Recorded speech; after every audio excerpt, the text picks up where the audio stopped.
Família separou, minha mãe lá foi vendida pra fazenda de um senhor. O meu pai morreu no tronco, no chicote do feitor. O meu irmão não tem a orelha, porque o feitor arrancou. Da capoeira muito bonita. É lindo, né? Uhum. E aí nós vamos ter agora dia 20 de novembro, o dia da consciência negra, né? E a capoeira representa os negros. Primeiramente, boa noite. Muito obrigado pela oportunidade, né? Estou aqui representando o Grupo Cordão de Ouro do mestre escravo, mestre César Escravo de Teresina e o contramestre David Mingau, aqui de Piripiri, certo? A capoeira, ela remonta na época das grandes navegações, né? Na época dos escravos, que serviu como uma forma de luta para a defesa dos escravos, né? Que não queriam mais ser escravizados, então eles fugiam, certo? Dos seus locais, do senhor de engenho, formavam os quilombos, e nos quilombos eles se utilizavam dessa arte dança chamada de capoeira para sua autodefesa, né? Eles também praticavam isso na casa de engenho, na casa do senhor, né? Só que como eles não poderiam demonstrar que estavam lutando, eles acabavam por mesclar essa luta, né, em forma de dança. Então, quando os senhores chegavam, eles fingiam que estavam dançando para mesclar, para mascarar que não estavam treinando essa arte marcial para a defesa deles contra os senhores de escravos. Remete muito à questão dos orixás, né? Por exemplo, tem o atabaque, nós temos o atabaque, que é um instrumento de batida, né, de batidas tribais. A gente tem o birimbau, né, que serve tanto para avisar qual o modelo de jogo, porque a gente tem vários jogos.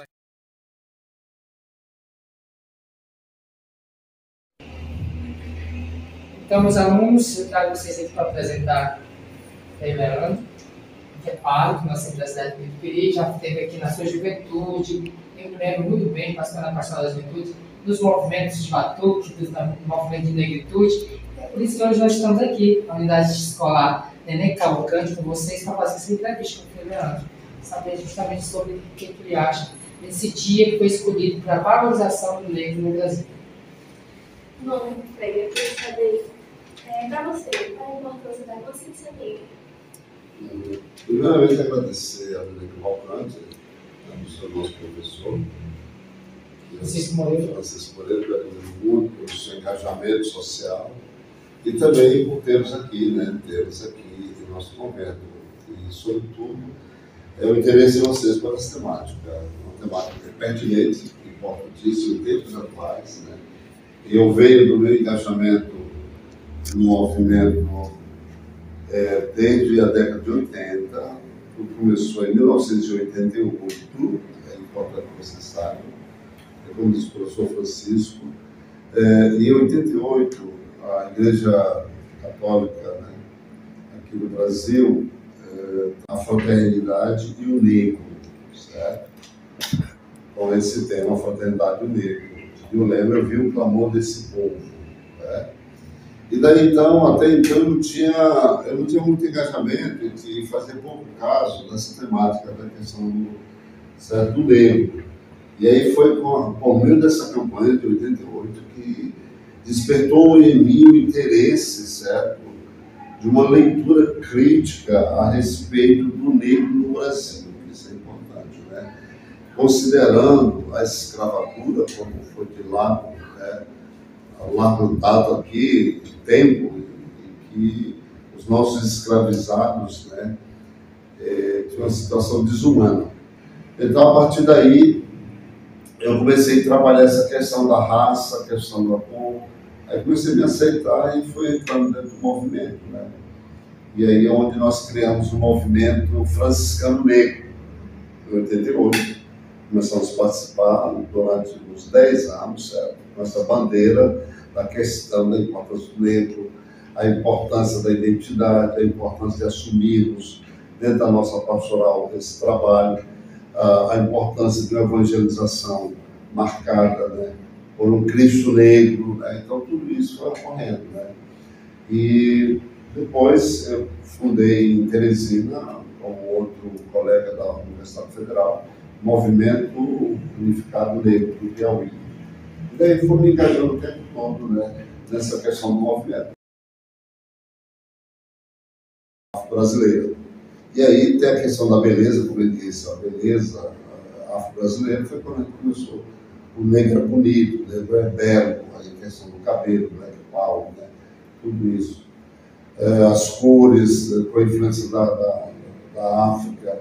Começamos a dança dentro da igreja, missas afros, eu celebrei aqui, o povo ficou espantado, me chamou de macumbeiro, tudo isso naquela época aconteceu, né? Mas aí a gente tinha já uma altivez, estava dentro de uma positividade e do valor da nossa raça. Por isso, nesse momento, né, eu assumi essa questão da negritude. Como o senhor falou, eu queria saber como que é tratado o racismo dentro da igreja. Isso. Um ato de racismo. Pois é, esse ato de criança, né, ele foi racismo, por outra criança branca. Se ela me chamou, passa por ali negro, talvez na família, né, criança branca, né, já tivesse essa coisa. Foi o primeiro ato de racismo. O racismo ele estava muito emprenhado, e o professor perguntava, será que na igreja tem racismo? Olha, chama-se racismo institucional, né? E por muito tempo a igreja não tinha padres e levitas pretos nas suas fileiras, eram pouquíssimos. E no início, por exemplo, antes do Vaticano II, que aconteceu em 1962, era uma exigência muito grande para o preto entrar para ser padre. Já teve uma Constituição da Bahia que negava, em 1800 e poucos, né, negava a entrada de pretos dentro da igreja para ser padre. Um Papa e teve agora um da África disputando, né, a eleição após a morte do Papa Francisco, né? Mas ele tem essa dívida de um Papa preto, né, representado no continente africano. Isso é importante, porque mostra, né, a superação do racismo institucional chamado. Né? E mais? Não funciona sobre as cotas negras. Isso, olha, nós lutamos bastante. Esses 10 anos que eu passei no movimento, década de 90, fui lutando por cotas, certo? De pretos, de jovens, estudantes pretos, negros, nas universidades públicas e privadas. E aí, quando eu estive em São Paulo estudando para o mestrado e doutorado, eu participei do Fórum Nacional da Igualdade Racial em São Paulo. Fizemos muitas reuniões, seminários, estudos a respeito da importância das cotas. Tinha uma oposição muito grande dos donos de escolas privadas e mesmo na elite brasileira, ainda hoje, resiste essa questão de cotas. Mas foi uma luta positiva. Hoje as cotas é uma realidade, foi aprovada no Congresso brasileiro, certo? O PL 73/99, se não me engano, certo? O Estatuto da Igualdade Racial também foi aprovado. Eu fiz parte dessa luta ao tempo que eu estive em São Paulo, lá no Congresso, discursei naquele Congresso, lutando e mostrando a importância das cotas. Graças a Deus, depois, um ano depois, eu retornei para o Piauí, as cotas foram aprovadas no Estatuto. Zumbi dos Palmares, você tem perguntado. Zumbi dos Palmares, gente, um grande líder. Todos nós, inclusive, todos nós fomos inspirados em alguém. Esteve Biko foi um grande, vocês precisam estudar, grande lutador da África, pela libertação da África, certo? O povo morreu lutando, temos muitos negros de renome. Então tem Zumbi, o nosso paradigma é Zumbi, né? Zumbi dos Palmares. Foi criado, filho de pais escravizados, mas foi criado pelo padre, aprendeu, tinha leitura, tinha latim, tinha estudo, foi educado por um padre, certo? E depois ele foi como Moisés, né? Tinha um Zumbi como Moisés, saiu da sacristia e foi lutar lá no quilômetro dos Palmares, né? Alagoas. Então subiu para o quilômetro dos Palmares, eram compostos na sociedade de mocambos, certo? Então, tinha uma população expressiva de foragidos, escravizados que fugiam para esse local, certo? Serra da Barriga, fica em Alagoas. E lá eles começaram a montar os quilombos, famílias, aos 40 anos. Né? Então já era um Estado, certo? Um Estado quilombola, dentro de outro Estado. E aí, então, o governo mandou destruir quilombos tomados. E Zumbi é símbolo da luta nossa, pela liberdade. Graças a essas lutas, depois tivemos a lei do Frente Livre, sexagenário, dos idosos, né, até chegar à abolição, certo? Então, Zumbi é importante, ele morreu no dia 20 de novembro de 1695, Zumbi morreu, foi assassinado. E agradecer por esse momento, né, sobre tirar um pouquinho do seu tempo para poder fazer a entrevista comigo, agradecer pelo nome da escola, pela nossa turma. Então, eu agradeço e estamos aí, quando eu publicar esse livro, assim. Eu sou da segunda série, eu faço lá no Neném Cavalcante. Carla, sou da escola Neném Cavalcante e nós viemos fazer algumas perguntas para você sobre Consciência Negra. O que você faz dentro da comunidade negra? Como você ajuda, como você atua na comunidade, na nossa comunidade? Meirian, né? Sou professora, educadora popular, sou mãe, mulher negra, né? Preta.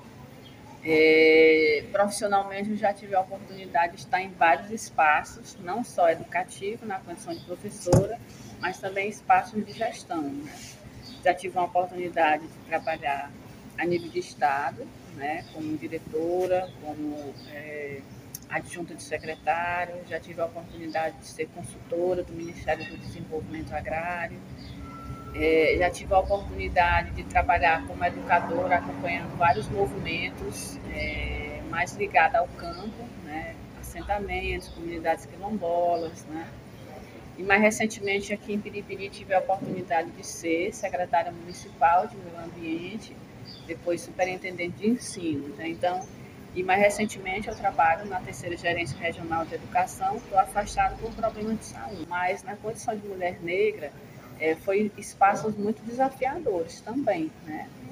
Porque a gente, o cotidiano em si, eles são espaços que me trouxeram, além dos aprendizagens, mas me fizeram perceber o quanto é desafiador, também é difícil, é conflituoso você atuar em espaço de gestão, você sendo mulher e sendo negra. Né? De dizer que não é fácil, não é fácil. Né? O racismo hoje, que a gente sabe que nós avançamos a pauta do movimento negro a nível de Brasil, a nível de Piauí, avançou muito do ponto de vista da legislação, da gente ter uma lei hoje que criminaliza as pessoas por atitudes, por práticas racistas, né? Isso hoje é crime, né? Mas ao mesmo tempo que nós avançamos muito na luta, no cotidiano a gente ainda enfrenta muitos problemas, né? A ausência de políticas públicas voltadas mais para a população negra, a gente ainda vê muitos jovens, homens e mulheres que não têm a oportunidade, né? A nível nacional, estadual, acabou também me aproximando das comunidades quilombolas de Piripiri. Né? Então, hoje Piripiri tem 3 comunidades quilombolas, né? São comunidades reconhecidas, Sussuarana, Vaquejador e Marinheiro. Lamentavelmente, Piripiri não tem um movimento negro mais organizado, né? Então, como um grupo que reúne pessoas, homens, mulheres, para tratar de pauta, de políticas, né? Não só do ponto de vista da renda, mas de todas, cultura, renda, saúde, educação, a gente não tem. Então, que a pauta principal deles é a cultura, porque a cultura, ela acaba sendo uma política, uma ação que ela consegue agregar, reunir muita população negra, né? E aqui em Piripiri a gente não tem, então a gente acaba fazendo muito, com exceção das comunidades quilombolas, mas a nível de cidade, né, a nível geral a gente não tem. Então, a gente acaba fazendo muitas ações muito isoladas, que isso é ruim porque fragiliza, né, uma determinada pauta, luta, uma bandeira de reivindicação, né? E aí a gente acaba tendo muitas iniciativas muito mais pontuais, né? É uma ação, é um projeto dentro de uma escola, é uma ação que acontece numa associação lá no bairro, né? Nada mais articulado, né? Que mobilize a juventude negra, né? A gente sabe que a juventude negra hoje tem uma pauta específica, né? Voltada para atender, mas a gente não consegue isso em Piripiri, né?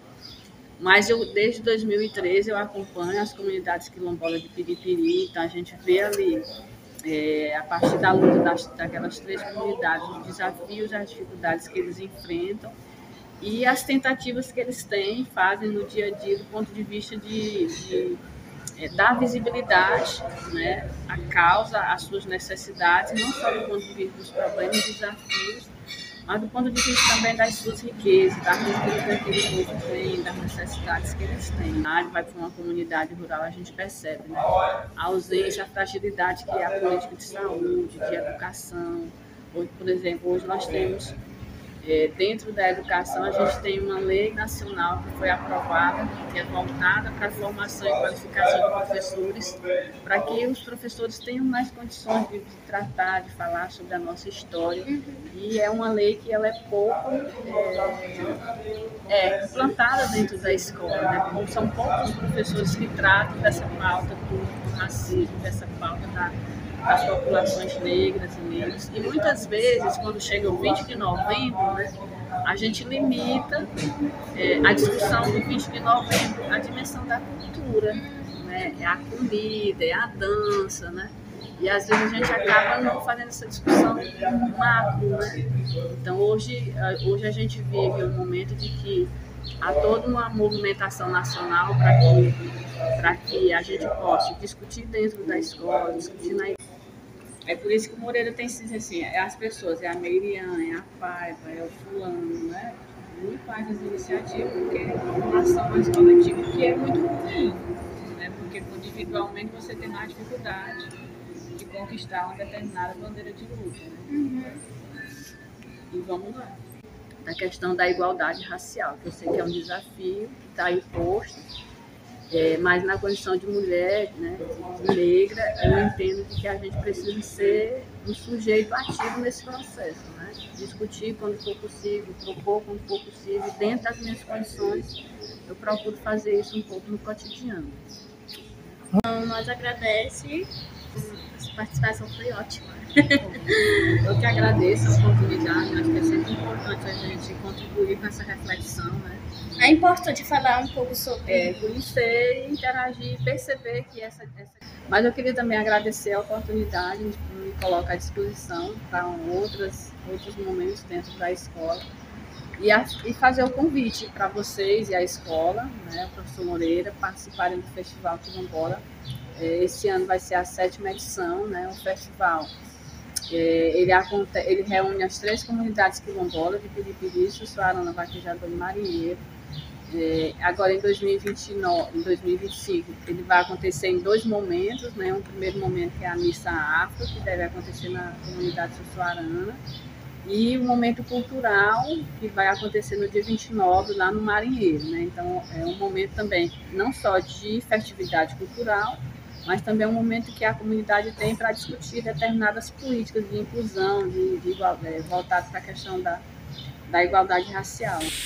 Os tambores dos negros de Palmares, os tambores do povo de Zumbi, os tambores dos negros de Palmares, os tambores do povo de Zumbi, os tambores dos negros de Palmares, os tambores do povo de Zumbi.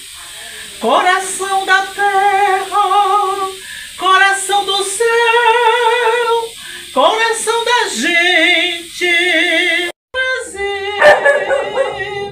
Oh, oh, oh, oh,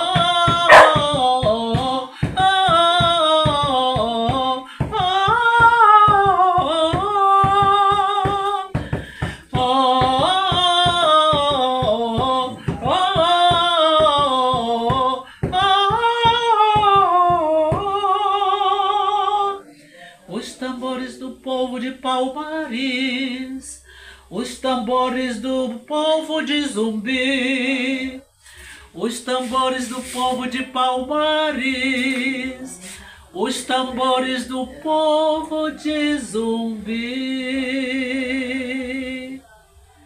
Viva o povo de Deus, todos nós que lutamos pela liberdade, pela igualdade de direito, pela igualdade de ter o alimento, de ter escola, de ter moradia, de ter respeito pela natureza, para que todos participem e tenham o que comer.